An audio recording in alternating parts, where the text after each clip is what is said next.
Hey yo, peace and blessings, blessings and peace. It's the boy Jarmel Reese, and I want to share my experiences with you. If I had to put my life in one word, I would have to say ridiculous, man. From growing up in one of the worst neighborhoods in St. Louis, Missouri, launching a successful music career, recording with some of the top names in the industry, and launching my own clothing line, traveling the world, discovering the power behind yoga and meditation, and how it can heal the mind as well as the body. So tune in to my show, Just a Thought. Follow the story, like the page, subscribe. Let's write the rest of the story that you've always dreamed of. Peace and blessings, blessings and peace. It's the boy Jarmel Reese. See you soon.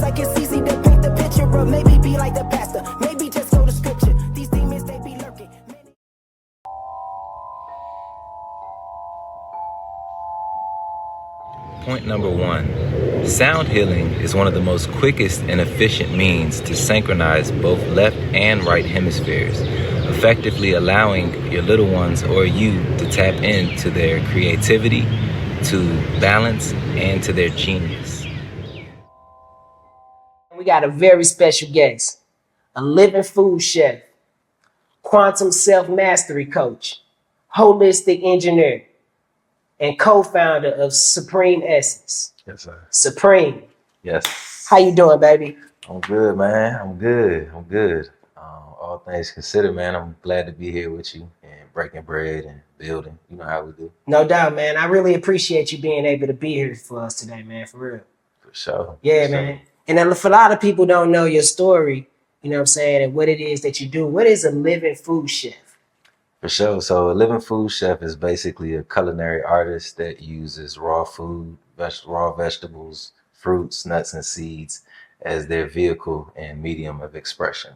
Okay. So I am a raw vegan, if you want to call it that, living food chef. Yeah. I deal with living foods, and that's how I like to give my art, you know, and serve in one capacity as far as doing the chefing, because it's a joy, and it's fulfilling because I get to have fun with my homework. I get to have fun with what I eat. So no doubt. And so, like, explain to people what else that you do with this holistic engineering and just the overall landscape of your work.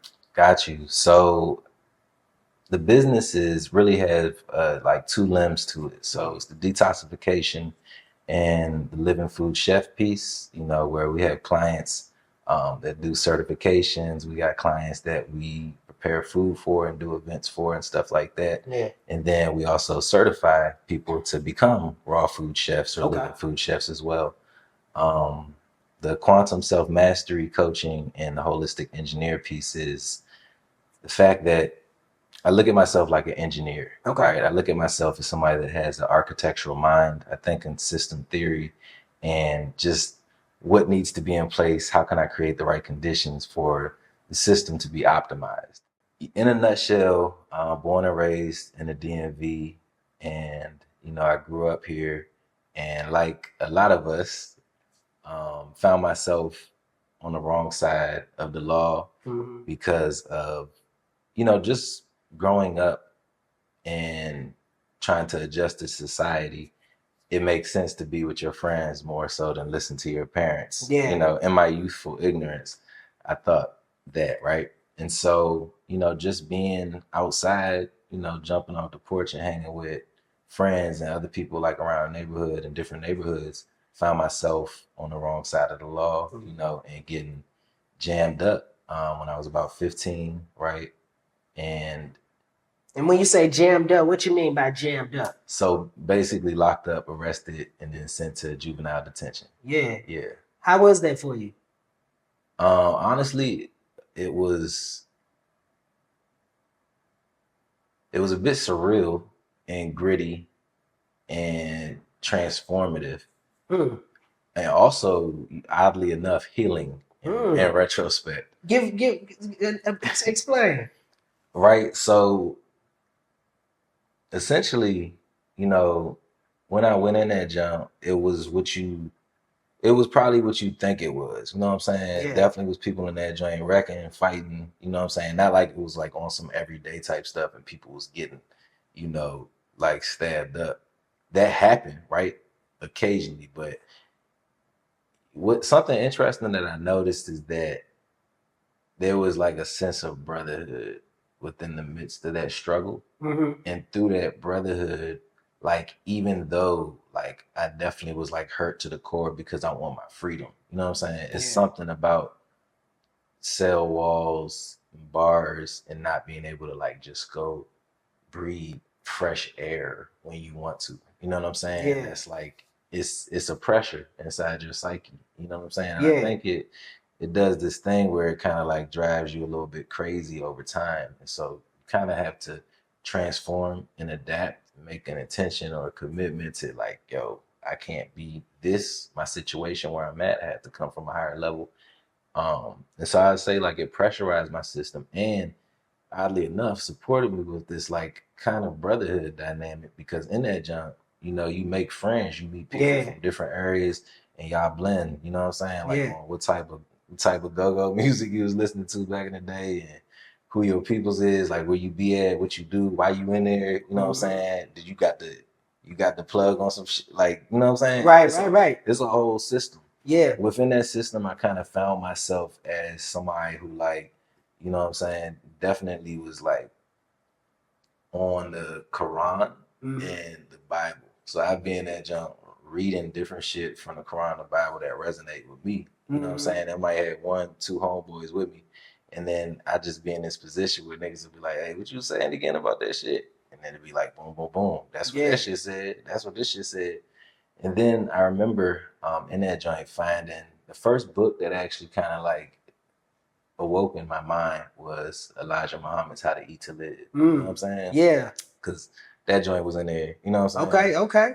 Like pretty much like on the East Coast, Mid-Atlantic, going into up north, like obviously like it's a thing. Islam is like kind of a thing. Yeah, for sure. In prison culture and juvie culture. You know what I'm saying? For sure. And so oddly enough, that book was there and I read it and it ignited my mind because, you know, Elijah Muhammad started talking about how the food you eat affects the quality of your consciousness.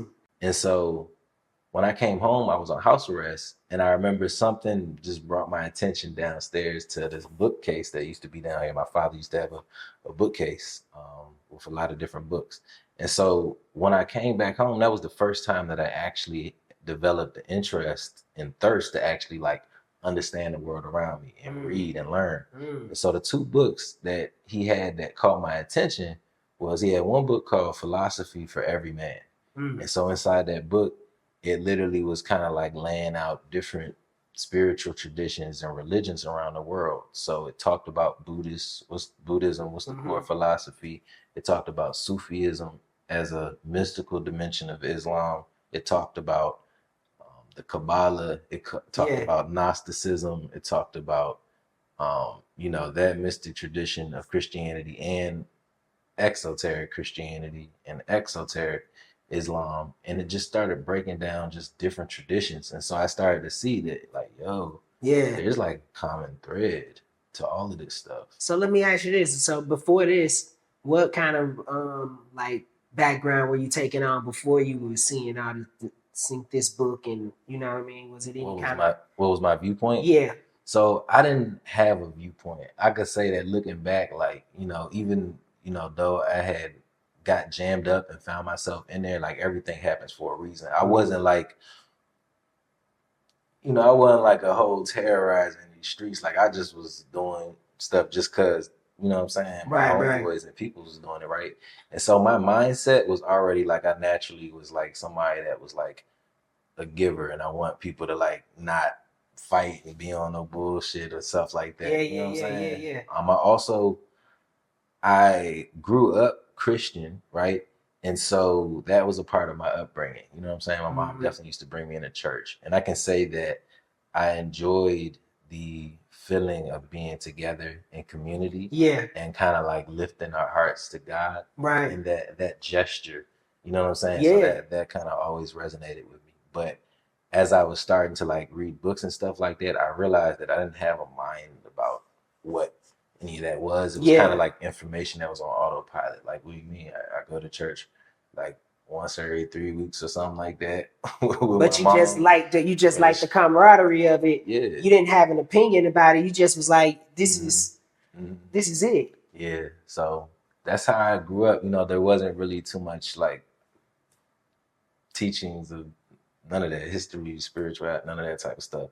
And so I think that's why I was so blown away, because I was at a point where I was so pressurized and I wanted to do better and be better with myself. You know what I'm saying? Yeah. I remember being in that joint and like, that's a real feeling, like that visceral feeling of like, bro, like I can't go step on grass right now. You know what I'm saying? Yeah. Like, it's like, it awakens my mind to include the subtle aspects of existence. Simple things like the freedom to go outside and go 50 feet somewhere if you want to. Yeah. And so what that did was like, it like fucked with me. And I started to see like my own relationship to where I was at.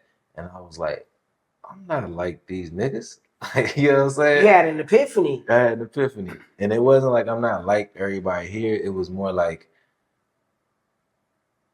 I am, but I also sense something deeper about myself. Right. And that's what you fighting, really. Yeah, and that's what I was fighting. And so to complement that, like I dive deeper into any stream of knowledge or information that was reading the Bible. So that was Christianity, that was reading the Quran, that was Islam. Any stream that like lifted my consciousness higher was what I like tried to complement that new version of me that was trying to, that was really ultimately trying to come out. Yeah.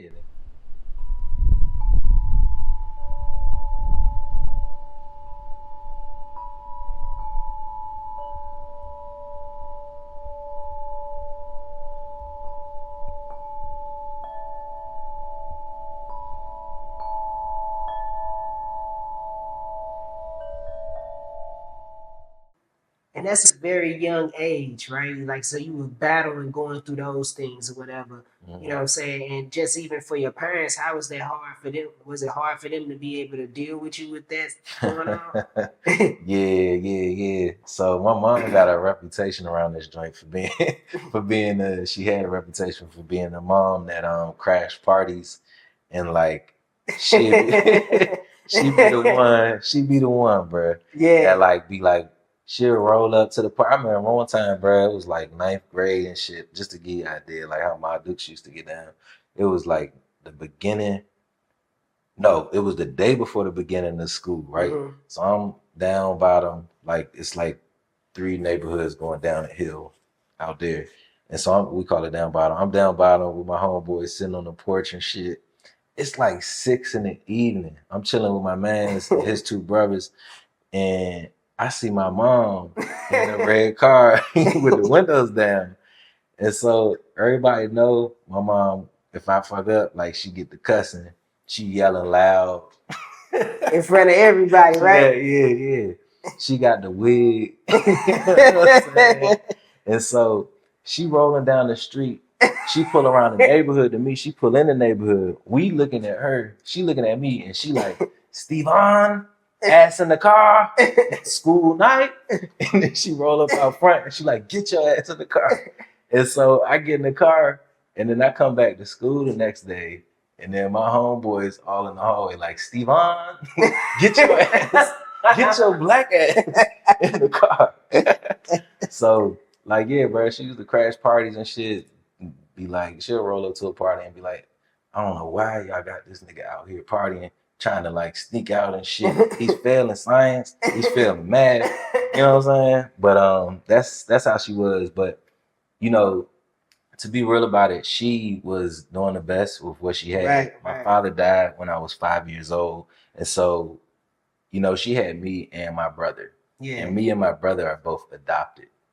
Right? So that even brings another dynamic into, you know, what she's having to manage and deal with on her own. Yeah. I'm pretty sure, you know, my mom and my dad were like, yo, through thick and thin, we're going to raise these children. I'm pretty sure she wasn't expecting him to die. Yeah. So it's like she's having to come to grips with being a single mom, working. She definitely worked at 8 to 5. You know what I'm saying? Yeah, my older brother, me and him in the house cooling and shit like that. We got our in structured chores and shit like that. But it's like we're at an age when we started turning up. We're at the age where we become adolescent. Yeah. So testosterone start coming through. Yeah. We getting a little bit taller than my dudes. Yeah. And so my brother is first to like jump off the porch and like just, you know, stop do his thing, right? Then I jump off the porch and I'm like hanging out with the fellas and shit, and like, you know, this is a point in time where like niggas is like trying to be off in the sauce and like go on moves and stuff like that. You know? So she basically, it was like a long struggle, right? Back and forth between like just me wanting to be outside and her being like, nah, you ain't about to go to this party that week. Hell nah, you ain't going out. Nope, nope. And then, you know, so looking back, like, you know, she definitely had to deal with a lot of shit. Right? Yeah. And it's stuff that I'm like looking at my children now, I'm like, damn, like, I know I gotta deal with a lot of stuff, but now I can actually see the dynamics that I put her through and stuff. Yeah. Know? So it was hard for her, you know. It was hard for her. All right. Let's get into it.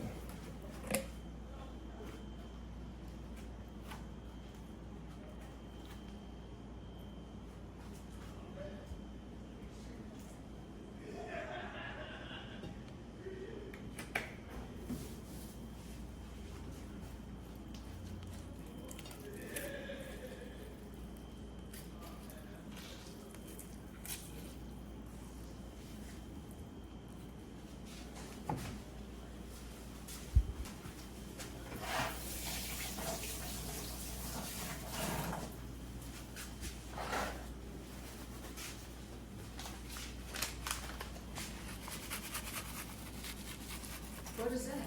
Crushed bell pepper, red pepper, white pepper. You bought that here, or did you find it in Puerto Rico? Puerto Rico.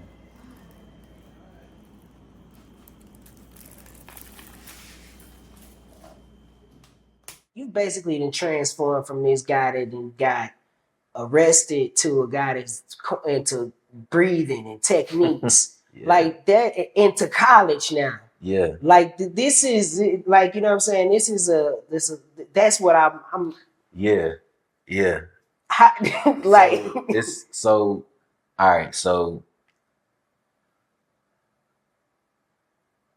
I'm about, I think 17 going on 18 at this point. No, I'm 18 at this point, right? Because everybody around me had graduated.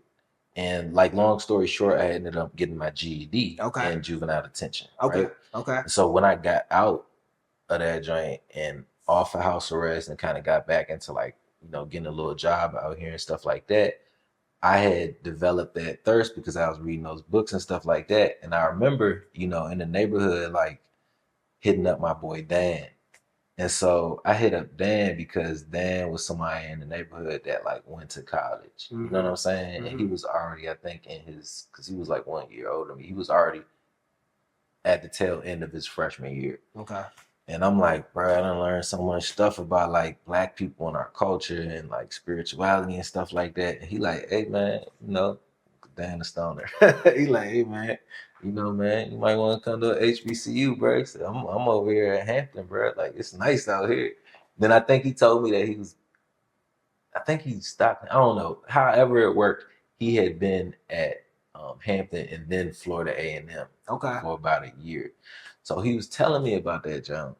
And I'm like, bruh, a HBCU. He's like, you don't know the HBCU? He's like, bruh, it's a historically Black college. I said, that's what the fuck I want to do. That's where I want to go. I said, it's other people that's like talking and building. I'm sure I ain't say building, but building like this. And he was like, bruh, that's all it, what? He was like, he was looking at you, talking to you like, man, something wrong with you. But so at that moment right there, I knew that I wanted to go to some type of institution, a higher learning institution where like this spark, this thirst, this yearning could be, you know, germinated, incubated, and nurtured, right? Yeah. So I like immediately started contacting like admissions and trying to hit up whoever I can find like on the school website page to see how to go about it. Then I did my due diligence. I found out like the person I need to call. I talked to her and she set me up with taking the SAT so that I actually could transition into that jump. And so took the SAT, did fire on that jump, got in the next year. And That's crazy. everybody around this jump was like, bruh, what? that That's nigga Beans did what? Like, what the fuck? You know what I'm saying? Yeah. Like, so, yeah, bro. So that was my segue into college. Throughout that time period of me, from me, you know, even having that conversation with Dan, because that was like super pivotal, like in my consciousness, like crazy. To me actually leaving the DMV to go to Florida A&M, FAMU in Tallahassee, Florida. Yeah. Between that time period, that was when I kind of like went in terms of like studying like John, you know, the John Henrik Clark's, Dr. York, Yeah. Phil Valentine, Yeah. Yeah. and you know, Bobby Hemmings. Yeah. but also like the like Kwatamani, and like the Aries Latham and Dr. Sebi. Yeah. And so it's like it started spiraling into history, to ancient practices, to herbal medicine, to breath work and Tibetan. It just didn't took on a whole nother thing. Yeah, it started coloring itself. You know what I'm saying? Yeah. And I just realized that there was very fine points in my consciousness where I was questioning my own beliefs that I grew up with. Like I remember just maybe 2 years before, when I was like just turning 17, like I remember being on the toilet as I was like thinking about this stuff, and I was like basically like, yo, Jesus, like honestly, like if you're God and if you're everything, you probably wouldn't even mind if I like studied other stuff. You know what I'm saying? Yeah. And I was like, that makes sense. It does make sense. And I just kind of like took my concept of God out of this box and kind of just like let it just go. Yeah. You know what I'm saying? Yeah. And so so anyways, got to college, was loosely familiar with the testicular breathing and, you know, how to manipulate energy. And so I started to do that like with frequency more and more, until I had this experience where I was sleeping on the couch, and I was sleeping on the couch freshman year in college. And I remember all of a sudden, like my spine and my neck just feeling like electric and like locking, you know what I'm saying? Shaking. And locking. And then I started to feel like a pump at the back of my brain, like open up. Oh yeah. And then I felt fluid, like moving through my brain.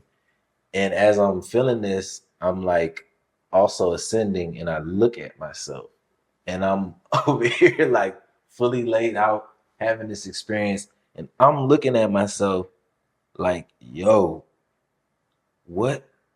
You just came out. And then I look in the kitchen, and it's like this light being, like just fucking radiant and blinding, standing in the kitchen. And I'm looking at this junk like scared. Yeah. Then I look back at myself, and then I jump immediately get back in my body. And then I wake up, and my brain is still pumping this fluid. Yeah. And it's like my brain is actually sore as it's happening. You know what I'm saying? And so I'm sitting up in the kitchen, at the couch, looking at the kitchen, because like the fear, I think, is what like woke me up and still kept me. It get you back in. So I'm waking up feeling this feeling. I'm looking in the kitchen like, yo, nothing's there. But why do I fucking feel like this? You know what I'm saying?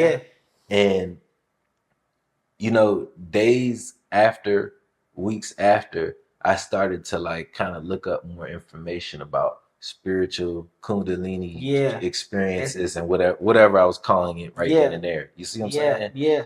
And so that kind of marked a point in my consciousness where I'm never going back to like fundamentally thinking on a lower vibration. Yeah. Like it kind of marked the point of no return, and I want to like dedicate my life to the pursuit of this. Absolutely. So come in the middle right here, like between me and you. Am I in this? Oh yeah, no, man, like- come on. Karate, come help me on this. So I was thinking about doing like the love box thing with like floating. You know what I'm saying? But this is like a beta test because I want to see if we float you. I don't want to wave to go over your face and shit. So that's why Karaja, me and you are gonna be at his hips, like supporting like the middle of him. Okay. And then just go with the flow. And then I need two more people to help as well, hold and support his weight. Remember, it's water, he's buoyant. It's not like we're trying to lift. Oh, y'all ain't nothing. Like this is me holding him by myself right now. There we go. Touch the hinge. That side. So, can you get on this side? Yes. Come on, y'all. Give us a little bit, like, far as like where you going now with business and how it's just led you to ultimately different things. For sure. So, I ain't gonna let the cat out the bag too much on like different stuff because I definitely got my hands full. Yeah. You know, me and Keith, but we are just doubling down on our pedagogy and the training and the teaching. You know what I'm saying? Yeah. Just as foundational pillars in the community for, you know, being a healthy, regulated practitioner, working with people.